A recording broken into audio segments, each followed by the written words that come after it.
Hello guys, my name is Dr. Nisa. My YouTube channel Blessing Physio. Please like, subscribe and my YouTube channel. आज का topic लाई हूँ मैं blood transfusion. जो blood है जो है हमारा वो सेल और प्लाज्मा से मिलकर बना होता है और हमारी ह्यूमन बॉडी में 5 लीटर में ब्लड प्रेजेंट होता है।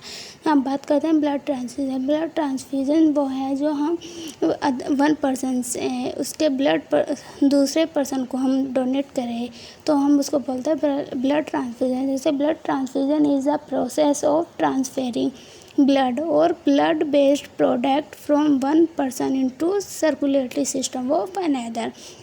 जो 1 पर्सन है वो circulatory system of another person को देगा। It in can be life saving the some situation. ये लाइफ सेविंग के लिए हम ब्लड ट्रांसफ्यूज़न कराते हैं। जैसे सच एस ब्लड लॉस हो रहा है हमारा किसी ट्रॉमा की वजह से तो हम उसको ब्लड ट्रांसफ्यूज़न देंगे। और या किसी हमारा जैसे रोड एक्सीडेंट में ब्लड ट्रांसफ्यूज़न हो गया तो उसको हम ब्लड ट्रांसफ्यूज़न देंगे। लॉस हो गया हमारा ब्लड किसी इंजरी की वजह से, किसी ट्रॉमा की वजह से या किसी कट की वजह से, किसी वुंड की वजह से तो हम उसको वहाँ पे ब्लड ट्रांसफ्यूज़न कराएंगे। जैसे कोई सर्जरी के दौरान हमारा ब्लड लॉस हो जाए तो वहाँ भी हमें ब्लड ट्रांसफ्यूज़ कराना पड़ता है।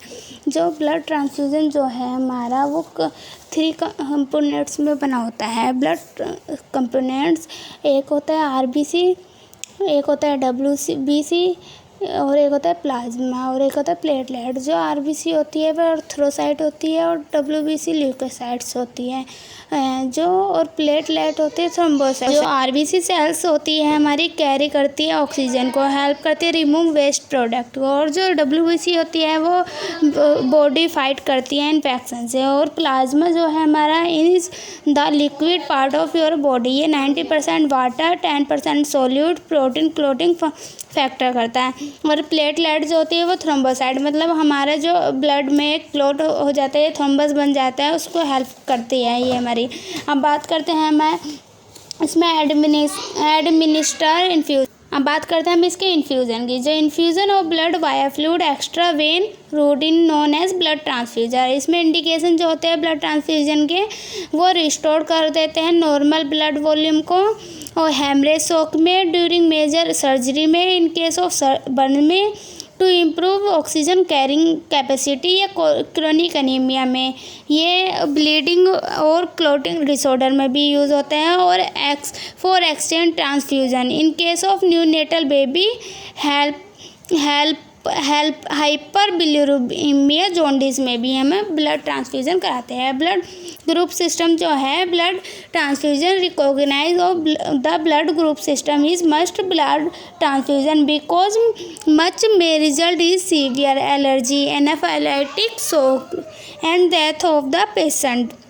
जब हम ट्रांसफ्यूज कराते हैं उसमें एलर्जी से हमारा एनाफाइलेटिक शॉक भी हो सकता है और डेथ भी हो सकती है।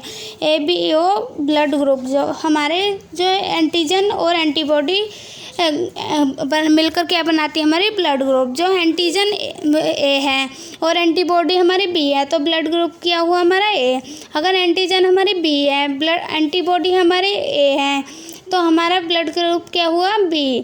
अगर एंटीजन हमारी AB है और एंटीबॉडी हमारी कोई नहीं है तो ब्लड ग्रुप क्या हुआ AB। अगर एंटीजन हमारा कुछ नहीं है और एंटीबॉडी हमारी AB एंटीबॉडी तो वहाँ पे हमारा ब्लड ग्रुप होगा O। ये जो AB ब्लड ग्रुप होता है वो यूनिवर्सल होता है। AB ब्लड ग्रुप होता है हमारा यूनिवर्सल रेसिपिएंट और O ब्लड ग्रुप होता है हमारे यूनिवर्सल डोनर।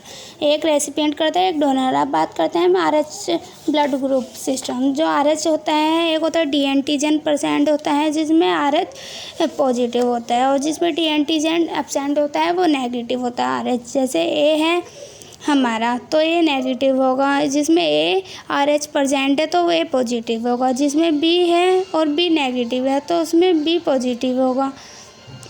सॉरी गलत बता दिया मैंने। जैसे B जिसमें B है तो B नेगेटिव ही होगा, जिसमें B और H फैक्टर प्रेजेंट है तो B पॉजिटिव होगा। और जो AB है उसमें एंटीजन भी हमारे AB है तो AB नेगेटिव होगा, जिसमें AB है और हमारा RH फैक्टर है तो वो ब्लड ग्रुप AB होगा।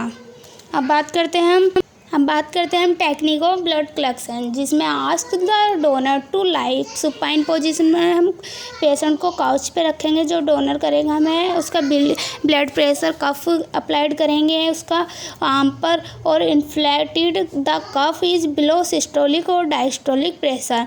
फिर उसको हम निडल इज इंसर्ट करेंगे हम मीडियन क्यूबिटल वेन में। जो हम उसको इंसर्ट करेंगे नीडल वो करेंगे मीडियन क्यूबिटल वेन्स में of the donor and blood is draw in A blood collecting bag.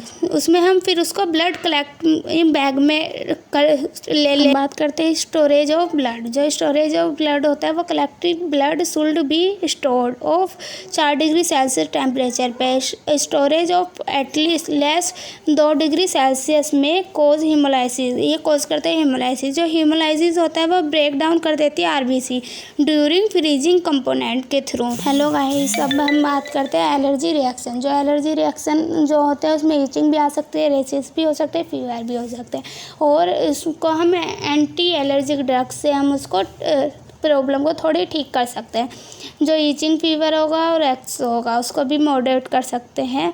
हियोलाइटिक reaction, such patient में show tachycardia, tachypnoea, chest discomfort and pain in renal area, vomiting हो सकती है, headache, hypotension, haemoglobin and fever with chills. In case of hemolytic reaction, repeated of blood grouping and cross matching in important to now. इसमें cross matching की वजह से haemolytic reaction हो सकती है। बैक्टीरियल कंटेमिनेशन हो सकता है।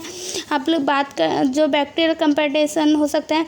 Complication of massive blood transfusion, जो ब्लड ट्रांसफ्यूजन हाइपोथर्मिया भी हो सकता है, हाइपरकैलेमिया भी हो सकता है, जिसमें डिक्रीज कैल्शियम हो जाता है, कंजप्शन कोगुलोपैथी भी हो सकती है, CHF भी हो सकता है, मतलब congenital heart failure, pulmonary oedema भी हो सकता है, थ्रोम्बोफिलिबाइटिस भी हो सकती है, और हमारा मतलब HIV भी हो सकती है। जैसे HIV पेशेंट मलेरिया भी हो सकता है। हमें चेक करके ब्लड ट्रांसफ़र कर हमें इसलिए ब्लड ट्रांसफ्यूज़न करने से पहले हर फुल बॉडी चेकअप कराना चाहिए कि किसी पेशेंट को हेपेटाइटिस A, B, C नहीं हो।